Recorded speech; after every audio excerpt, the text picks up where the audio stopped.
Welcome everybody to Forza Horizon 4, and today we're taking a look at the 2019 Hennessey Velociraptor 6x6. Now this is based on the Ford F-150 Raptor, and this version of that Raptor was introduced in 2018 with only around 100 of them being made a year.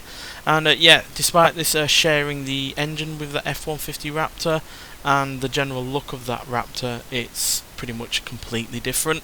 It's got two extra wheels with a driven locking rear axle in between them. It's got 8 inches of extra lift, 30-inch extended frame. It's got additional lights, bulb bar and more power, which it really needs because it now weighs 6,697 pounds, which is a hell of a lot, and as you can see it's hardly a small vehicle whatsoever. And when you've got 6 wheels to be driving, you need a lot of power to drive those wheels effectively and quickly. Luckily the engine has been upgraded from the original engine. It now has a 600 horsepower, 622 pounds-feet of torque from a 3.5 litre twin turbocharged V6. So like I said, that's the same engine as the F-150 Raptor, but now it's got 150 extra horsepower and yeah, a whole lot of extra torque as well, which it clearly needs because yeah, this thing weighs so much that it's ridiculous, quite frankly. But yeah, interior wise it's really rather luxurious, as you can see. It's got all of the buttons you can need, cup holders, yeah, all of the electronic gizmos that you would need on a vehicle like this. Pretty much too much to either talk about or really not being able even be able to see, because I imagine some of it's in the electronic screen as well. But one thing that is weird that really stands out for me is the rear seats, which do not look all that comfortable at all. They look really thin and really low to the ground. Now my thinking is that maybe those seats fold up so then you have some interior space for any luggage.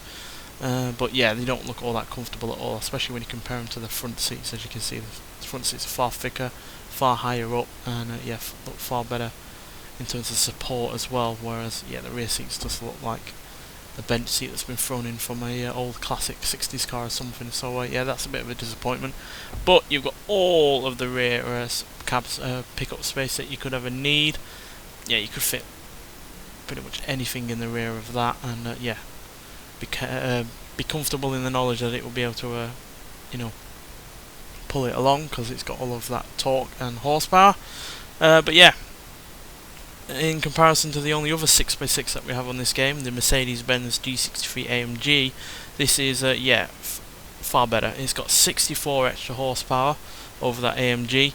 It's got 62 extra pounds-feet of torque, but it weighs 2,353 pounds less than that Merc. So yeah, because that Merc weighs 9,050 pounds, which is absolutely ridiculous. Now granted, that Merc does have a bigger engine at 5.5 litres, and it's a V8 while also having twin turbos like this.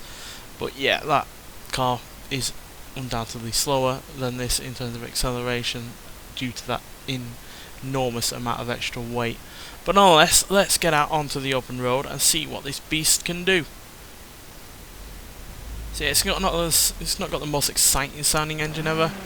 I've never been a massive fan of this V6 in terms of the noise that it produces, but there's no doubt that it helps make this car go a damn sight quicker than you'd expect such a heavy and large vehicle to go. I'll just let you listen to the engine for a little bit if you've never heard it before. You have arrived at your destination.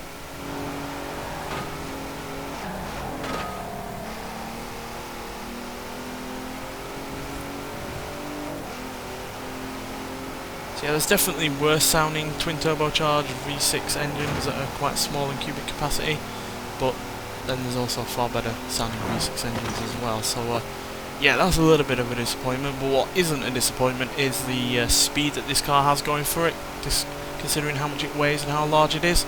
0 to 60 in 4.784 seconds, 0 to 113 seconds, and it going to a top speed of 144 miles an hour.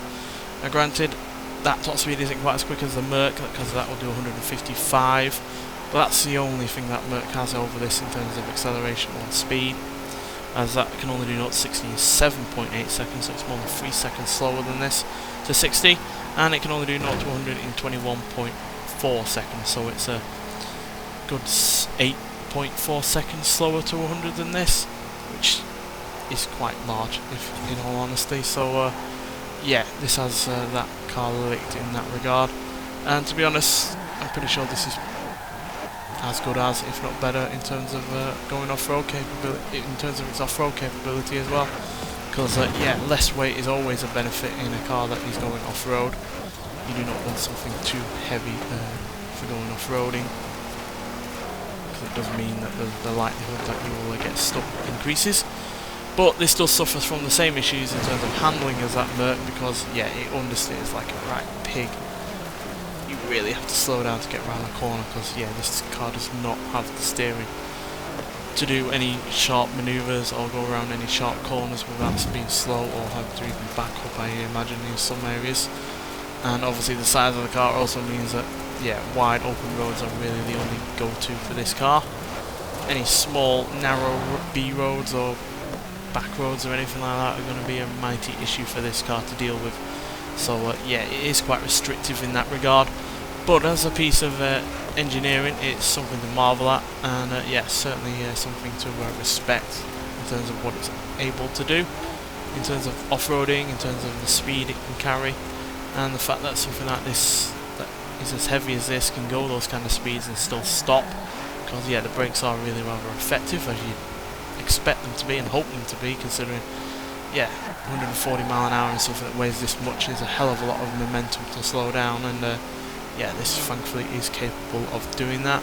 But yeah, this is certainly a car that's more at home off-road than it is on-road, but it's still capable of tearing up roads like this with ease, and thankfully, because it is a luxury car, it's also something that's probably really rather easy to live with in terms of comfort and you know, practicality. But in terms of, you know, fuel economy, or you know, threading it through town or anything like that, then yeah, you are going to struggle. So yeah, got all that to weigh up. But yeah, it's still a cracking vehicle, and I'm glad it's in the game. I'm glad we have a competitor for the Mercedes 6x6 as well now. So yeah, that is all good, because the Mercedes had the market cornered on this game in terms of pure insanity, in terms of how many wheels it's got and the kind of off-road capability that it has going for it. But the fact that Hennessey have been able to do this car, the similar car to the Merc, more power, more torque out as well, while also weighing significantly less, is really rather impressive, to be honest. But then again, I get the feeling that Mercedes is probably even more of a luxurious vehicle to live with on a day-to-day basis, because you know, it's a Mercedes, and Mercedes, when it comes to their more expensive cars, really do go over the whole hog. So yeah, but still, great car, and I highly recommend getting it. You can get it by doing a free race championship, which is easy enough to do. It's only in I think extreme off-road vehicles, something like that. But yeah, nonetheless, it is a great car to get, and yeah, certainly one of the more unique vehicles, as there's only one other vehicle that looks anything like this. So yeah, cracking car, get it if you can. Nonetheless, thanks for watching, and I'll see you in the next one. Bye.